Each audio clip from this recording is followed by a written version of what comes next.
현대 선교사에 큰 발자취를 남겼던 선교사님 중에 한 분이 중국 내지 선교회 소속으로 중국 선교의 아버지라고 부르는 허디슨 테일러 선교사님입니다. 그런데 이 선교사님이 아주 젊은 나이에 20대 중반에 중국의 선교사로 파송을 받았어요. 젊음이라고 하는 것은 참 좋은 게 패기가 있다는 거죠. 열심히 중국에 가서 선교를 하는데 경험이 없다 보니까 너무 지나치게 오버한 거예요. 그래서 선교 본부의 지시를 따르지 아니하고 자기 마음대로 막 선교를 하는 거예요. 그래서 선교 본부와 이 선교사님과 갈등이 생겼습니다. 그러자 선교 본부로부터 편지가 한 통이 왔는데 그 편지의 내용은 선교 본부를 탈퇴하든가 아니면 지금까지 하던 모든 계획을 중단하고 순종하든가 둘 중에 하나를 선택하시기 바랍니다. 라는 경고장을 받게 되었습니다. 그리고 조금 있으니까 또 편지 한 통이 날아왔는데 누구에게 편지가 왔느냐면 약혼녀에게 편지가 왔습니다. 그 편지의 내용은 당신처럼 대책 없이 날뛰는 남자하고 평생을 산다는 것은 매우 걱정스러운 일이므로 당신과의 약혼을 파혼하겠습니다. 라는 약혼녀로부터의 파혼 통보가 온 것입니다. 자, 선교사에게 선교본부에서 선교본부를 탈퇴하라는 것은 생명줄을 끊으라는 얘기예요. 인생에 있어서 결혼을 약속하고 약혼한 약혼녀에게 파혼 통보를 받는다는 것은 치명적입니다. 그래서 이 젊은 허디슨 테일러는 깊은 낙심과 절망 속에 빠져서 어떻게 해야 될지 몰라 방황하고 있었습니다. 그때, 바로 그때 허디슨 테일러는 인생의 가장 어려울 때라고 그의 해결록에 그리 기록을 하고 있는데 이 허디슨 테일러 선교사보다 20살이 많은 스코틀랜드 출신 선교사 윌리엄 번스라는 이 선교사님이 허디슨 테일러에게 와서 그를 위로합니다. 절망 중에 있는 허디슨 테일러에게 윌리엄 번즈 선교사님은 모든 것을 다 내려놓고 하나님께 그것을 내어 맡깁시다. 그리고 우리는 어차피 중국의 선교사로 파송받았으니 중국이 어떤 나라인지 우리 중국 여행을 함께 하십시다. 그래요. 그래서 허디슨 테일러와 윌리엄 번즈 선교사님이 함께 장장 7개월 동안 중국 여행을 쫙 합니다. 중국이 도대체 어떤 나라인가? 라는 그 중국을 돌아다니면서 중국을 살피면서 이 7개월 동안의 여행을 하는 과정에 낙심되었던 허디슨 테일러에게 윌리엄 번즈 선교사님이 위로하고 격려하며 함께 대화하는 중에 허디슨 테일러는 다시 힘을 얻습니다. 하나님이 나를 확실히 이 땅에 선교사로 보냈구나 라는 것을 확신하게 됩니다. 후에 허디슨 테일러는 그의 해고록에 이렇게 기록합니다. 윌리엄 번즈라는 친구가 없었더라면 아마 내 인생의 이기에서 결코 나는 회복될 수 없었을 것이다. 내가 오늘의 이 선교적 업적을 이룬 것은 그리고 중국 선교의 토대를 마련할 수 있었던 것은 바로 내가 아니라 내가 존경하고 사랑하는 친구 윌리엄 번즈의 열매이다 라는 글을 남깁니다. 여러분, 우리가 인생을 살면서 좋은 인생의 길동무, 좋은 인생의 길동무를 만나는 것은 큰 은혜고 축복입니다. 그래서 속담에 순경은 친구를 만들지만 역경은 우정을 시험한다 라는 속담이 있어요. 로마의 철학자 키에르케고르는 고난을 만나야 우리는 진정한 친구를 알아본다 라고 했습니다. 성경 잠언 27장 10절에 보면 철이 철을 날카롭게 하는 것 같이 사람이 그의 친구의 얼굴을 빛나게 하느니라 라고 했습니다. 제가 좋아하는 성경 구절 중에 한 구절인 전도서 4장 9절로 12절 말씀은 이렇게 기록을 하고 있습니다. 두 사람이 한 사람보다 나음은 그들이 수고함으로 좋은 상을 얻을 것임이라. 혹시 그들이 넘어지며 하나가 그 동물을 붙들어 일으키려니와 홀로 넘어지면 이 말입니다. 홀로 있어 넘어지고 붙들어 일으킬 자가 없는 자에게는 화가 있으리라. 또 두 사람이 함께 누우면 따뜻하거니와 한 사람이면 어찌 따뜻하랴. 함께 있어야 따뜻하다. 한 사람이면 패하겠거니와 두 사람이면 맞설 수 있나니 세 겹줄은 쉽게 끊어지지 아니하느니라. 할렐루야. 그래서 함께 하는 것이다. 제가 여러분이 지금 말씀드린 얘기는 그 얘기예요. 그러므로 인생을 살면서 희노애락을 함께 할 수 있는 좋은 친구, 좋은 인생의 길동무가 있다면 그것은 분명 행복한 일입니다. 그러나 나는 남과 다르다, 나는 특별하다라고 생각하며 독불장군처럼 산다면 어쩌면 당장은 편하고 좋아 보일 수 있을 것입니다. 그러나 인생이 흔들리고 삶의 위기를 만났을 때 그때 함께할 좋은 친구, 좋은 인생의 길동무는 꼭 필요한 것입니다. 특별히 지금 이 시대에 살아가는 저와 여러분에게는 꼭 필요합니다. 여러분 꼭 기억하세요. 신앙생활도 마찬가지예요. 신앙생활 하다 보면 어려운 일을 당한단 말이에요. 그때 혼자 기도하려고 해도 기도가 잘 된다 안 된다? 안 돼요. 잘 안 돼요. 기도가 잘 안 되니까 말씀을 들어도 은혜가 안 돼요. 기도가 되면 말씀도 은혜가 돼요. 말씀도 은혜가 안 돼요.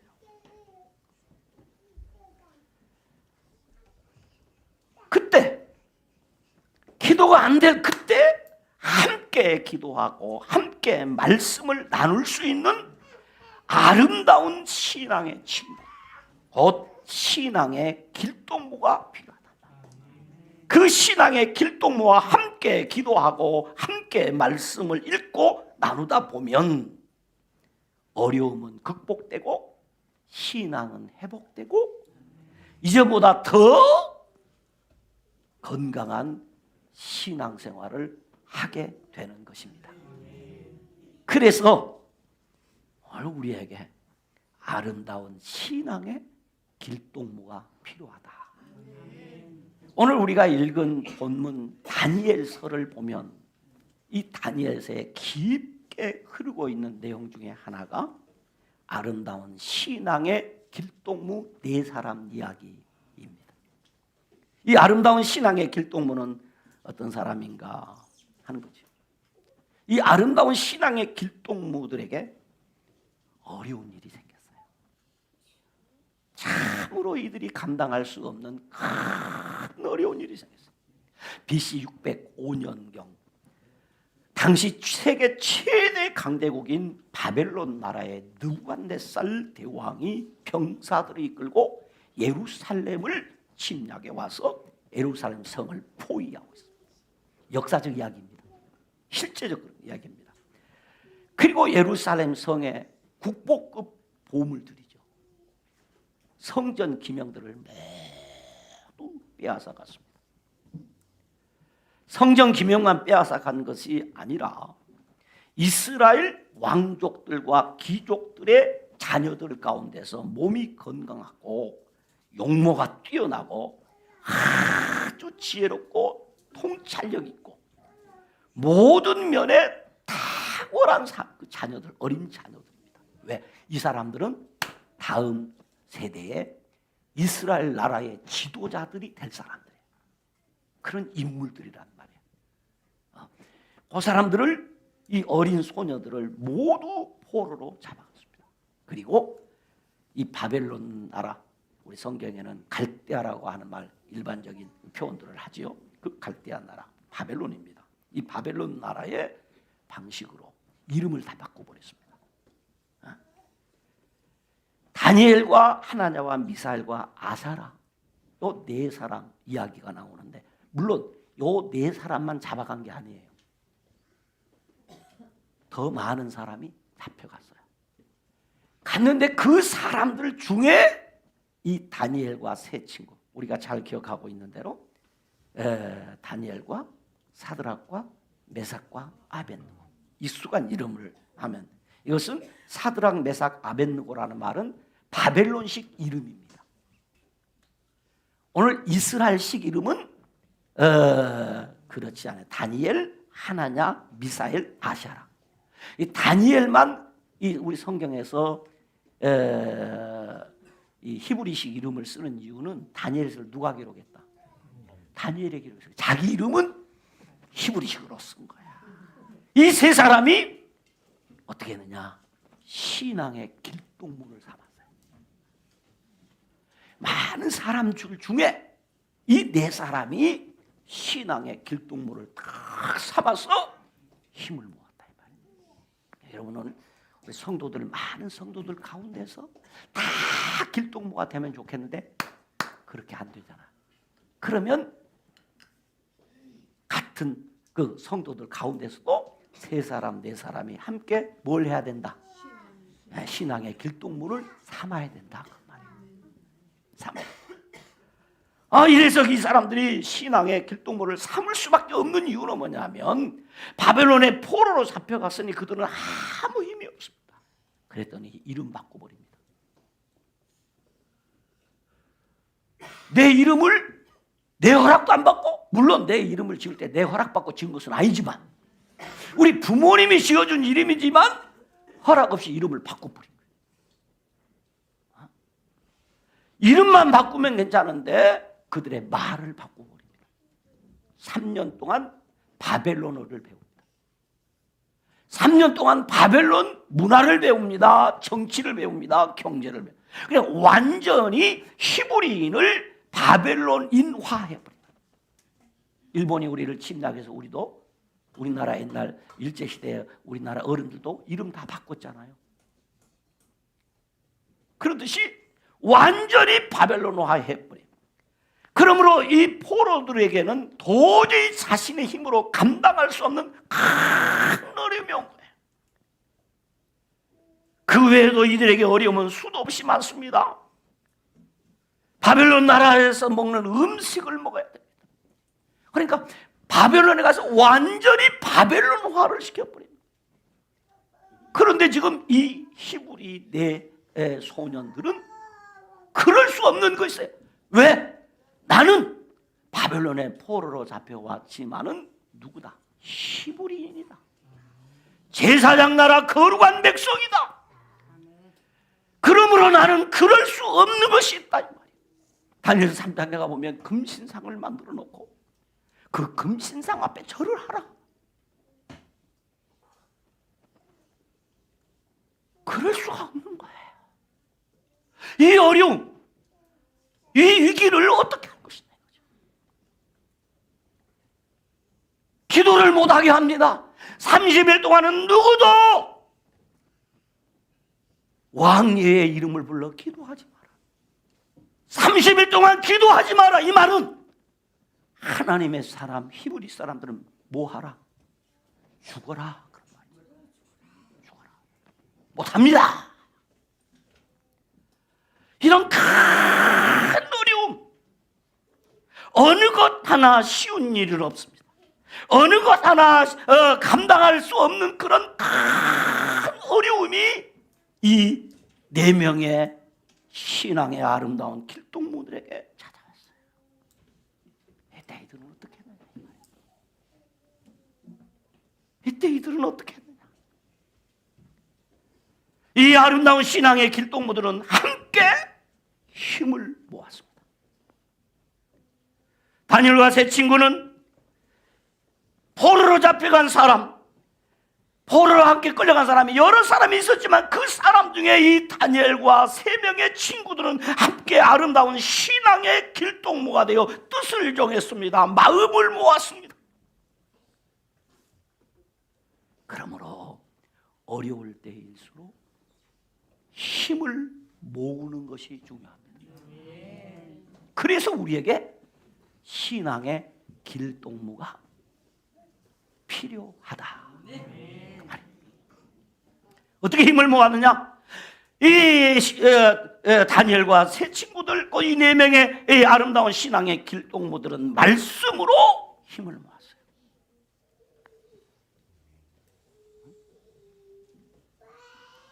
왜? 제사장 나라 거룩한 백성이 얻을 수 있는 힘은 하나님의 말씀을 통해서만 얻을 수 있기 때문입니다.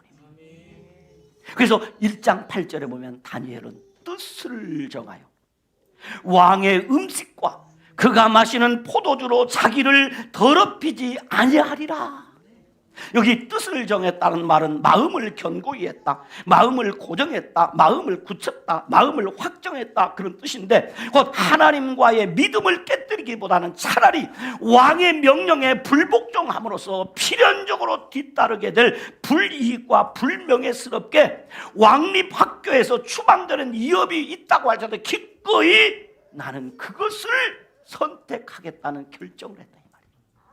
내가 신앙을 지키면 큰 어려움이 올 것이지만은 그래도 하나님의 말씀에 먹지 말라고 하는 그 음식을 나는 먹지 아니하고 제사장 나라 거룩한 백성으로서의 신앙을 지키다가 어떤 어려움을 당해도 나는 그 어려움을 나는 감당하겠다고 하는 이 결단을 했단 말이에요.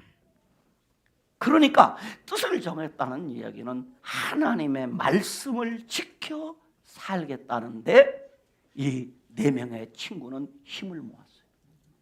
함께 했어요.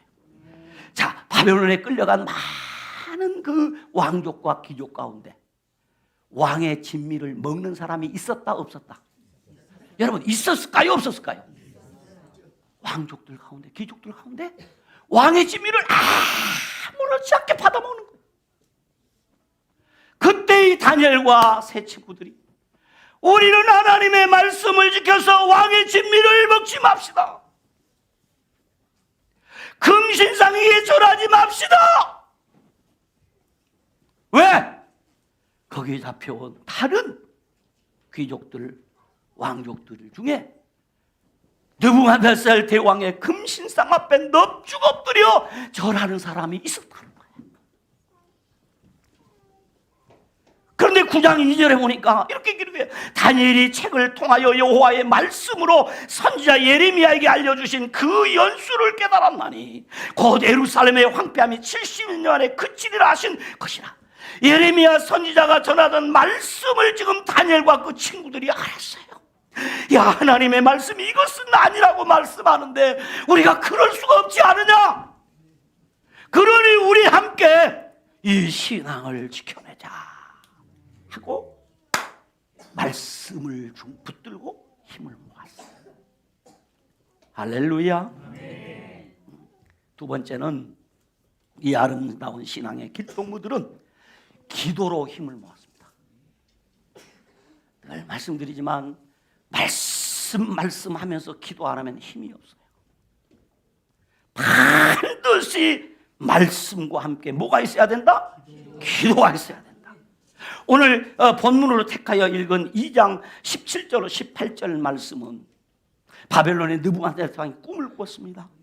그 꿈을 바벨론의 여러 술사들과 박사들과 점쟁이들과 이런 사람들에게 해몽하는데 아무도 해몽 못합니다. 그때 다니엘이 붙잡혀 갔습니다. 그 다니엘에게 너가 이 꿈을 해몽하지 못하면 이 나라의 모든 술사들, 박사들, 점쟁이들 다 죽고 너희도 죽는다.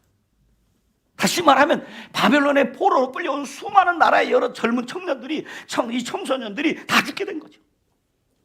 그래서 다니엘은 이 사실을 친구들에게 알리면서 뭐 해달라? 기도해달라.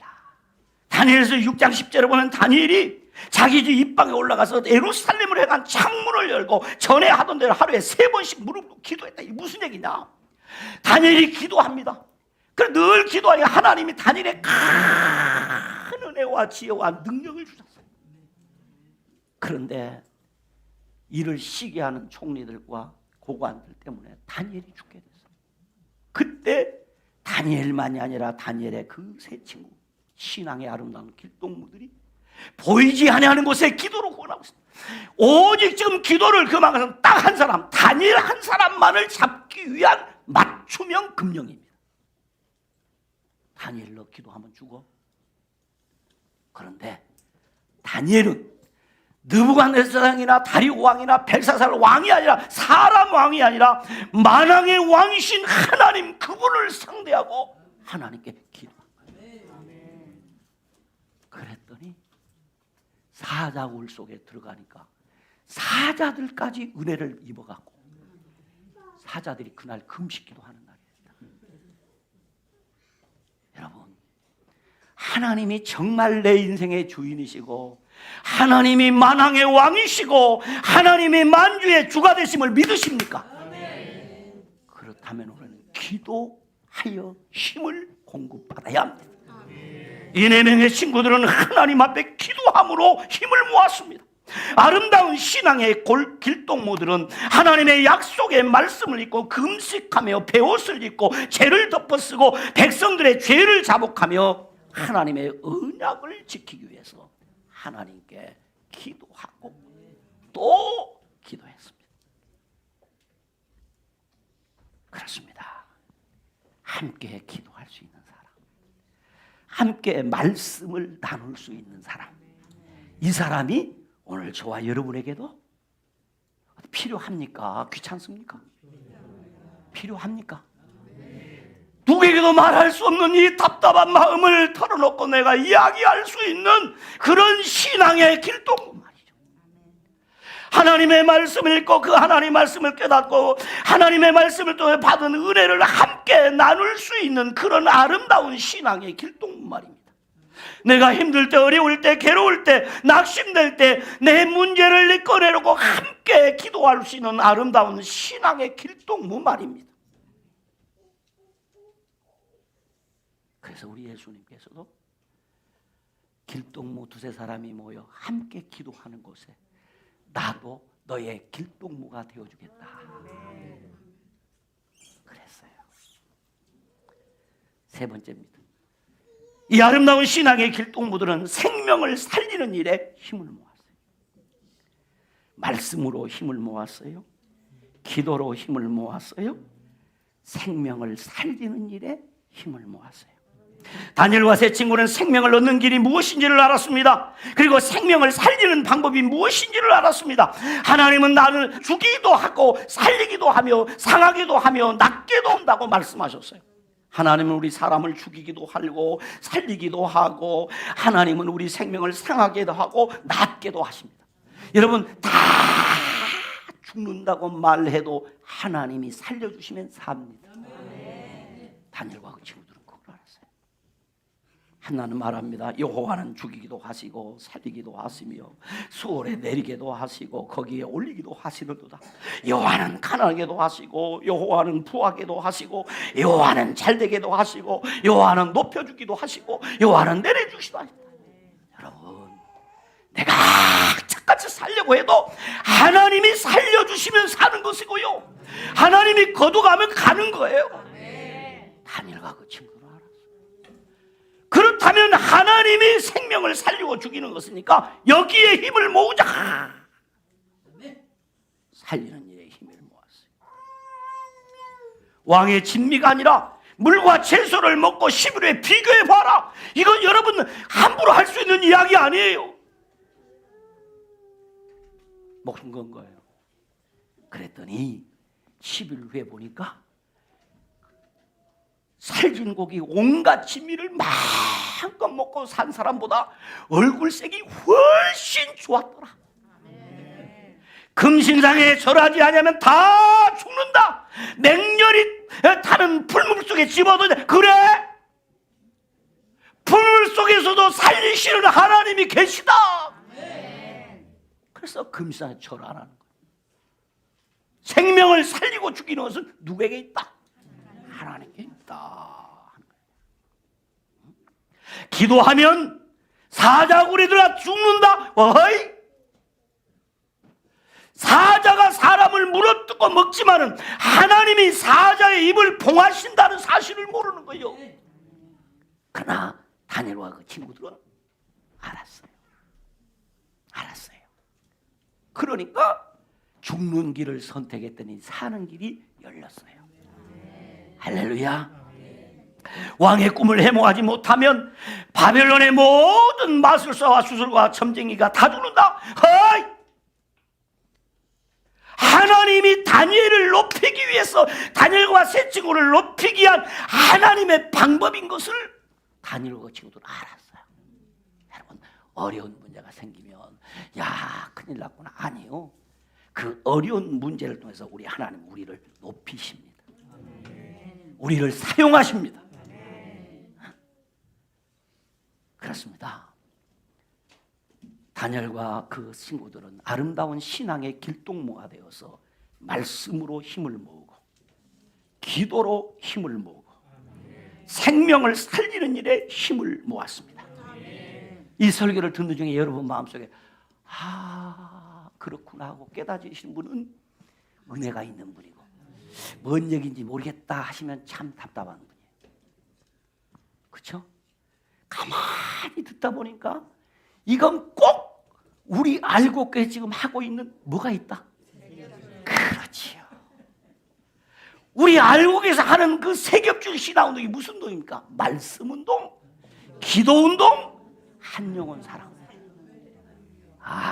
그러면 세겹줄 신앙운동을 하면 우리에게도 무슨 길이 열린다? 사는 길이 열린다 이거지요. 그러므로 신앙생활은 신앙의 길동무와 함께하면 더욱 강력해집니다. 말씀을 마무리합니다. 다니엘과 세 친구는 어떤 복을 받았습니까? 아니, 이 아름다운 신앙의 길동무들은 어떻게 하나님께 영광을 돌렸습니까? 한마디로 정리하면 아름다운 신앙의 길동무가 되어 진짜 하나님이 어떤 하나님인가를 자신들이 체험했고 그리고 이방나라 왕들과 권세자들에게 하나님이 어떤 분인가를 보여줌으로 하나님의 영광을 드러냈습니다. 그러므로 신앙생활은 신앙의 길동무와 함께하면 강력해져요. 혼자 하면 힘이 없어도 함께하면 역사가 나타나요. 하나님께서 다니엘과 그 세 친구에게 사람에게 은혜와 긍휼을 베푸셔서 그를 다 돕는 자가 되도록 역사해버렸어요. 음식을 관장하는 이에게 하나님의 은혜를 베풀었습니다. 왕들에게 하나님의 은혜를 베풀어서 심지어 왕이 다니엘보다 다 걱정하며 잠을 안 자고 철야기도 하네. 왜? 하나님이 그들에게 은혜를 입혀버렸어요. 은혜를. 그런가 하면 다니엘과 친구들에게는 다른 사람보다 훨씬 뛰어난 학문과 지혜의 복을 주셨어요. 높아지게 해주셨어요. 놀라운 은혜 주셔서 그들에게 관직에 나가는 복을 주셔서 나라의 수석 총리가 됐어요. 뭐 했더니 힘을 모았더니 누구와 함께? 아름다운 신앙의 길동무와 함께 그리했더니 하나님이 그런 은혜를 주시고 뿐만 아니라 성경에 보면 그들은 창수하여 그들이 기도하던 기도 제목을 다 응답받아 나라가 회복되어 포로가 귀환되는 이 은혜까지 입었어요. 그러므로 신앙생활은 신앙의 길동무와 함께하면 더욱 강력해집니다. 기도합니다. 하나님 고맙습니다. 우리 알국에서 진행하고 있는 세겹줄 신앙운동을 통해서 우리 알국의 모든 성도들이 강력한 하나님의 은혜와 능력과 축복을 누리며 살아가는 은혜가 있게 하여 주옵소서. 이제 말씀을 함께 나누고 함께 기도하는 시간을 갖기를 원합니다. 주께서 이곳에 모인 사랑하는 우리 모든 성도들에게 큰 은혜를 내리워 주시옵소서. 그저 아무 힘도 못 쓰는 나약한 그런 사람이 아니라 내 힘이 아닌 하나님의 능력과 권능으로 우리 가운데 친히 역사하시는 하나님을 찬양할 수 있게 하옵소서. 예수님 이름으로 기도드리옵나이다. 아멘.